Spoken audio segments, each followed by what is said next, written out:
It began when we realized animals could carry us from one place to another. As the centuries rolled by, we used this mobility to expand our horizons, while at the same time seeking even better ways to travel.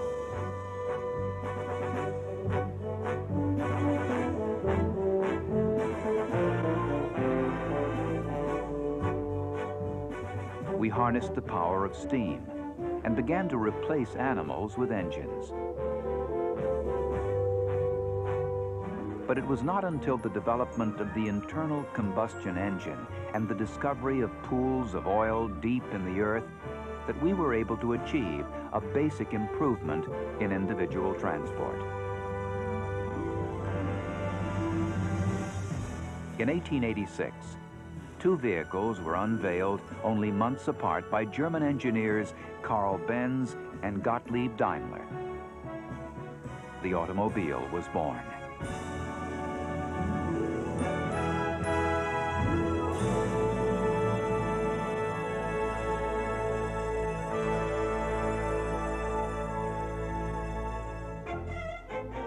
Gottlieb Daimler was the first to see a wide variety of uses for the gasoline-burning internal combustion engine.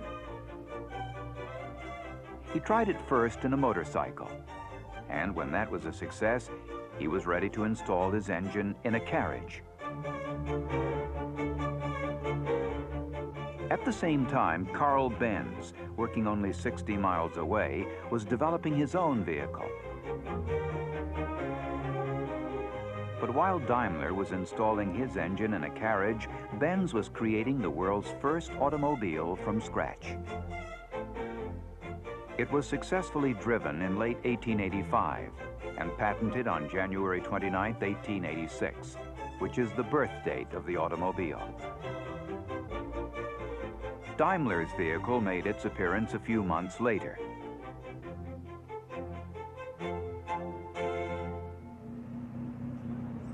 Production spread from Germany to France, Italy, and England. And to help establish the practicality of the automobile, races were held over the roads of the continent. These roads had been used for many hundreds of years and were in relatively good condition, certainly much better than those in North America. The races attracted great numbers of spectators, anxious to get their first look at the vehicles that would change their lives. But the automobile in Europe was still, to a great extent, a plaything for the wealthy, and would continue to be so until well into the 20th century. In the meantime, the automobile was taking quite a different road in the United States, where the introduction of the car came about through an 1888 agreement between Daimler and piano manufacturer William Steinway.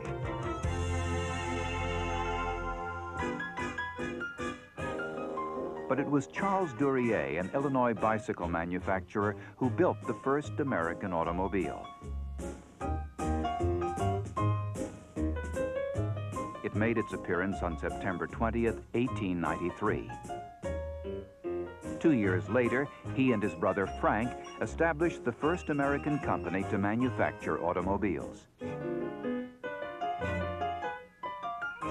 In 1896, a rather primitive vehicle appeared, one of the hundreds of home-built cars of the time. This one was made by an obscure Detroit Electric Company engineer named Henry Ford. Another of the many experimenting with cars was Ransom Olds, a Michigan engine manufacturer who understood the potential of the automobile.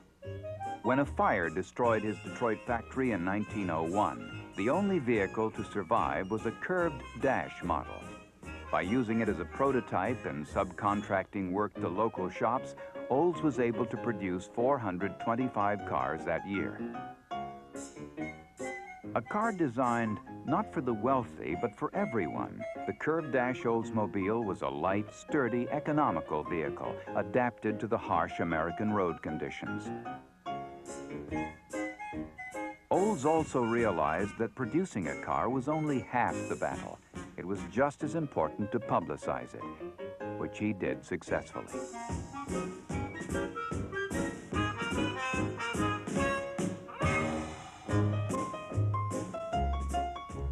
One problem common to everyone building cars at the turn of the century was the Selden patent. George V. Selden was a patent attorney who actually invented nothing. But in 1895, he was awarded a patent on all gasoline-powered vehicles. As a result, the manufacture and sale of any automobile without paying royalties to Selden was illegal. But if the Selden monopoly cut into the profits of manufacturers, it did not seem to dampen their enthusiasm as more and more cars were built. Everyone was anxious to prove the worth of his vehicle and its ability to endure the rigors of long-distance travel. In 1901, Roy Chapin covered the 820 miles from Detroit to New York in 8 days. 2 years later, the first transcontinental trip was completed in 64 days. These and many other endurance runs provided millions with their first glimpse of an automobile. Spurred on by these long-distance feats, car owners were attracted to the idea of the auto tour, and they set off in groups to explore the country.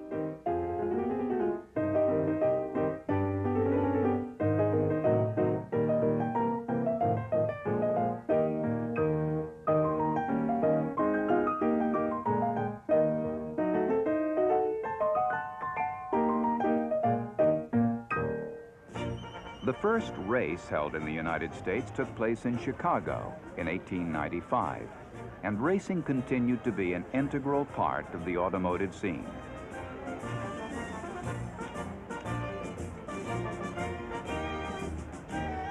The excitement of competition helped promote the car and gave many the urge to get behind the wheel themselves. A major change, however, did take place in racing as closed courses began to replace public roads and point-to-point races. Spectators were now able to watch an event from beginning to end.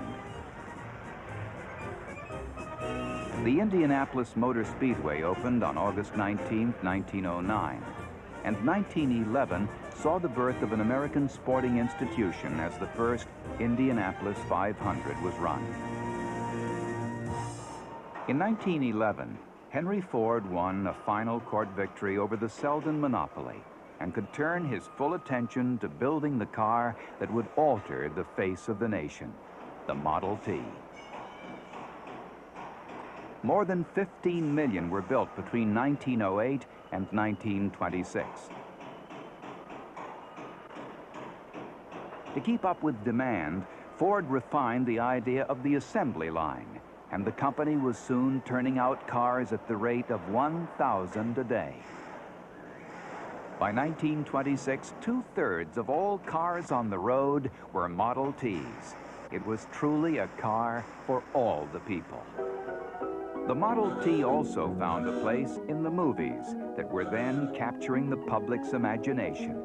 The two industries had been developed at about the same time and seemed to share a common appeal. Hollywood was quick to discover the thrill of the chase as the automobile became an important part of the screen's comedy antics.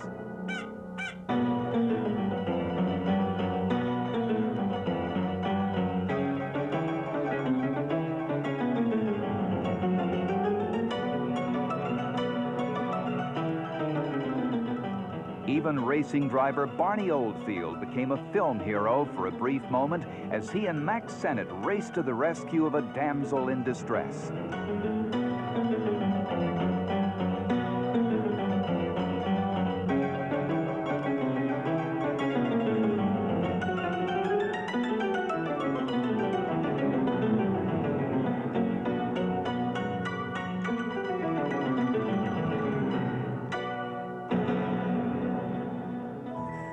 The automobile as we know it today was beginning to take shape. Hand cranking had been eliminated in 1912 with the introduction of the electric starter. Heaters and windshield wipers became standard equipment, and the closed car was replacing open models. As the 1920s began, the population in the United States edged past 100 million, and there were 8 million cars wending their way through urban traffic jams.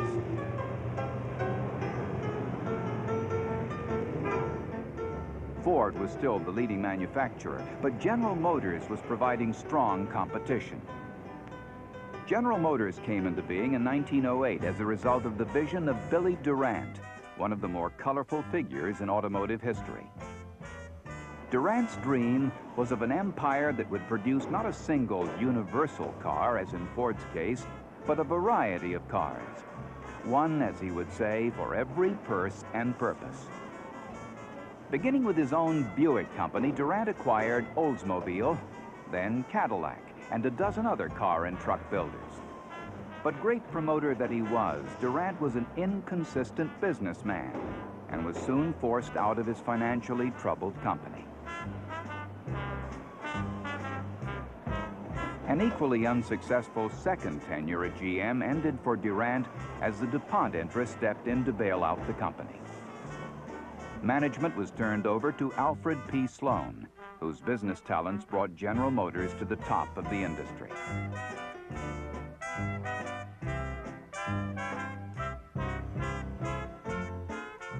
Walter Chrysler had left the Buick division of General Motors in 1919. He admired Sloan's organizational genius and became convinced the General Motors approach was the right one.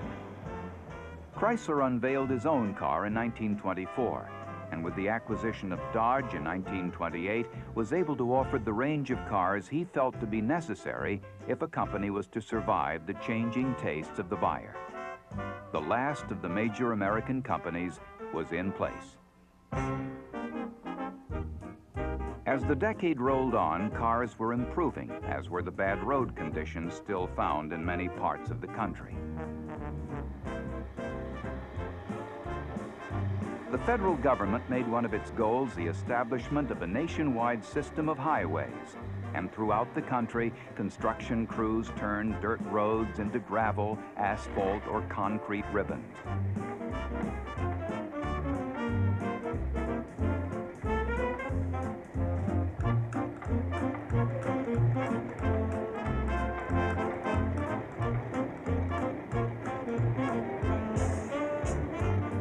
Funds were also made available for the completion of the Lincoln Highway.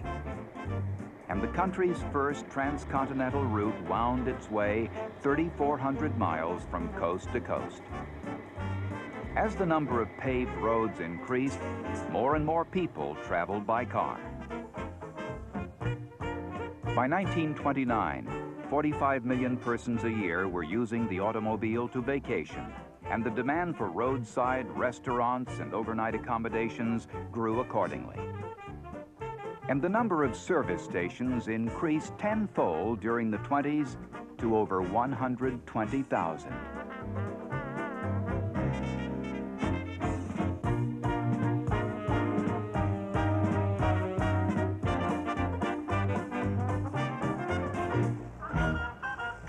Nowhere was the impact of the automobile as dramatic as in Los Angeles, the city built around the car.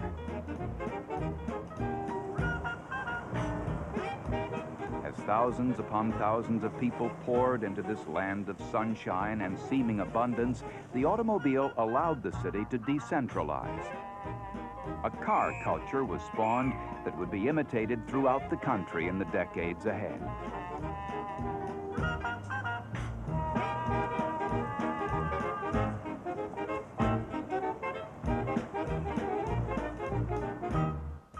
Even as the automobile was establishing itself as an indispensable part of everyday life, it was also a symbol of affluence. American luxury cars competed with European imports for the attention of the upper-class buyer. The 1930s, however, would be remembered not for the occasional signs of opulence, but for the depression that gripped the country.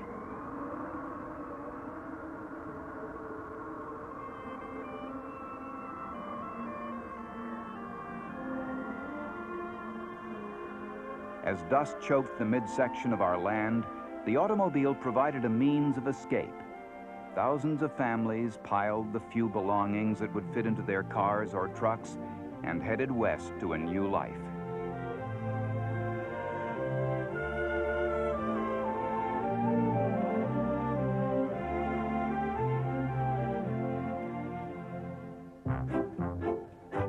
the 30s, cars outnumbered both telephones and bathtubs in the United States, leading humorist Will Rogers to observe that we are the first nation in the history of the world to go to the poorhouse in an automobile.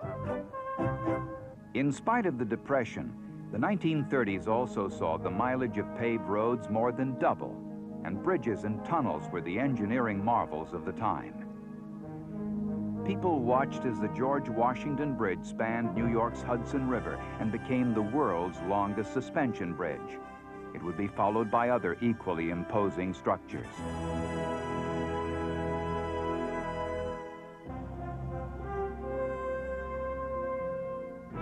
The decade came to a close on a high note with the opening of the 1939 World's Fair. The automobile industry was well represented at the fair as it showed off the advances cars had made in the 30s. All steel bodies for added durability and safety, automatic transmissions for ease of driving, radios and air conditioning to increase comfort. The fair showed millions what wonders awaited them. But the hopes and the dreams would have to wait, for what the future held was war.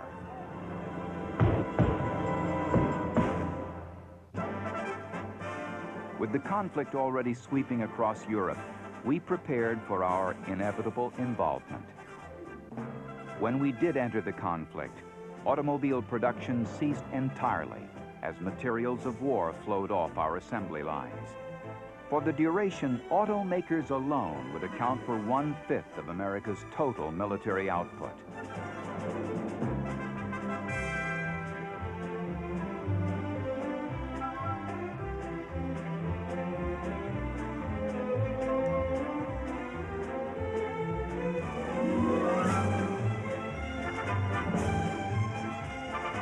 When the troops came home, they were eager to find for themselves and their families a piece of the American dream for which they had fought. Among the returning servicemen was William Levitt, who had ideas about how to improve our standard of living. He would use an assembly line approach to mass produce affordable housing.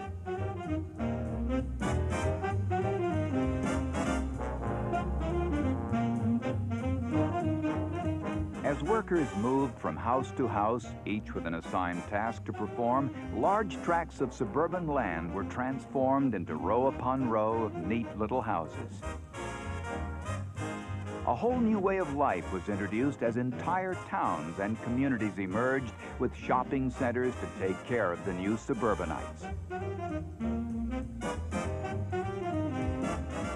Central to this new lifestyle was the automobile. Without it, the exodus from city to suburb could not have occurred. As Detroit returned to the business of producing cars, it found the market filled with old cars and hungry customers. Automobiles were sold as fast as they could be made.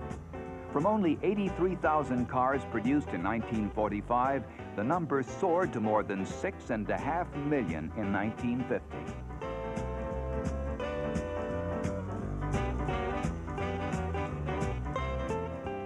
The automobile had appealed to the young of every generation, and so it was in the 50s as they personalized their cars, haunted drive-ins, and drag raced at the drop of a hat.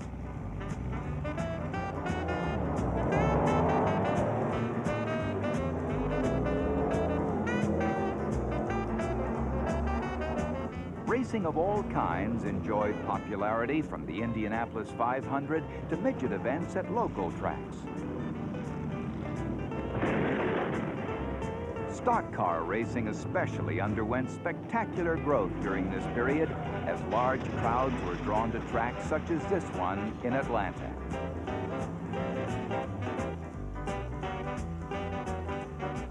But power was not the only thing that attracted buyers. Manufacturers turned to radical styling changes, chrome and gadgetry to win their share of the market. It was a far cry from the basic black one-model approach of Henry Ford. but a natural enough progression in the stylistic evolution of the automobile in the decades since the 1920s.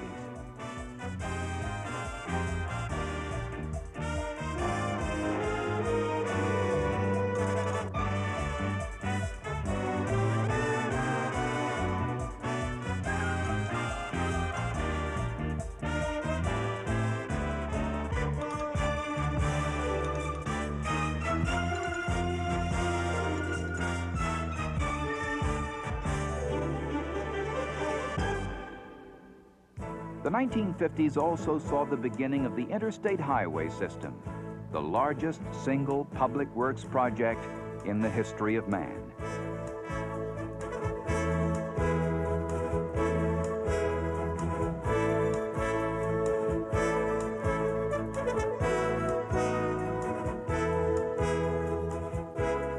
Now, 3 decades later, the system's 42,500 miles is virtually complete at a cost of over $100 billion. The impact of the interstate highway network has been enormous. As arteries reached into every corner of the nation, trucks replaced trains as the primary carrier of our goods.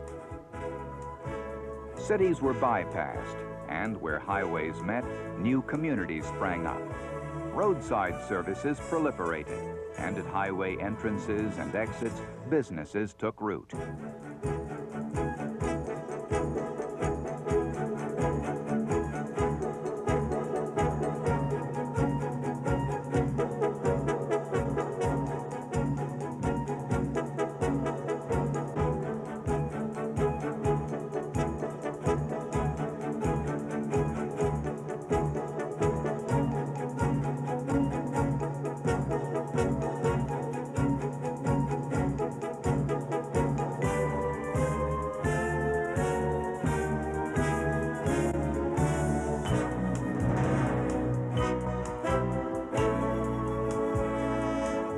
As the 50s gave way to the 60s, supply caught up with demand. Sensibility and practicality returned to styling. And auto companies began turning out a wider variety of cars in an effort to meet the needs of a new phenomenon, the multi-car family. Another automotive development took place in the 50s that would have an enormous impact. The few cars imported from Europe were solidly engineered luxury cars. Now, among these few imports was an odd-looking car from Germany, a car that didn't even have its engine where it was supposed to be. At the beginning, the Volkswagen didn't make much of an impression. In fact, it is said that when the first Beetle arrived in the United States in January of 1949, a few customs officials had to be convinced that it was a car.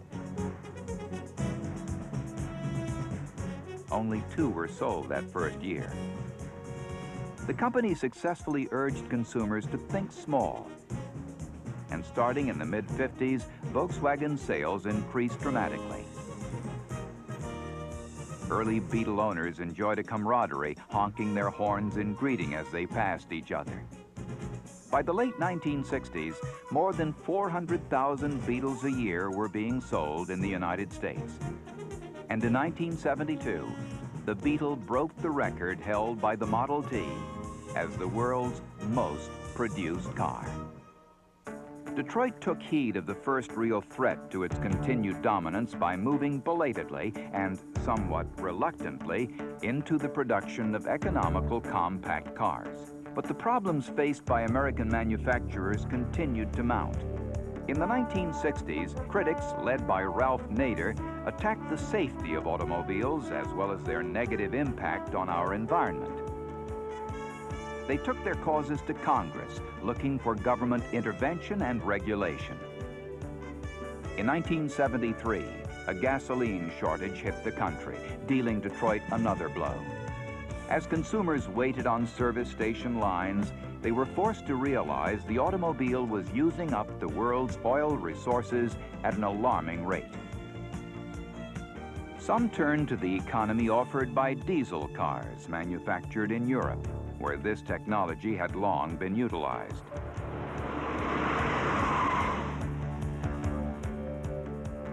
But for most economy-minded car buyers, the answer was to be found in Japanese imports. These cars increased American awareness of the quality workmanship in many of the foreign products and further eroded Detroit's preeminence.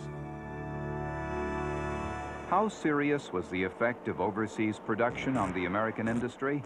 In 1960, imports accounted for 7.5% of the cars sold in the United States. In 1970, their market share was 15%, and by 1980, it was 27%. Over 2 million imported cars, most of them from Japan, are sold in the United States every year. And what can we look for in the automobile's second century? Has the revolution in individual transport begun by Karl Benz and Gottlieb Daimler reached its ultimate point? Not at all. There are many questions to be answered, many goals yet to be reached.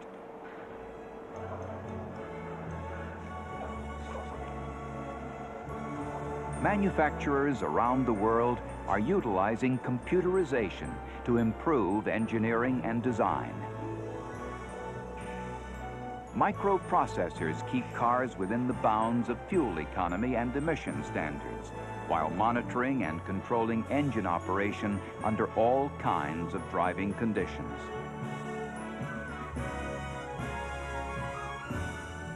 After centuries of trying, after 100 years of the automobile, we continue to seek still better, safer ways to get from place to place.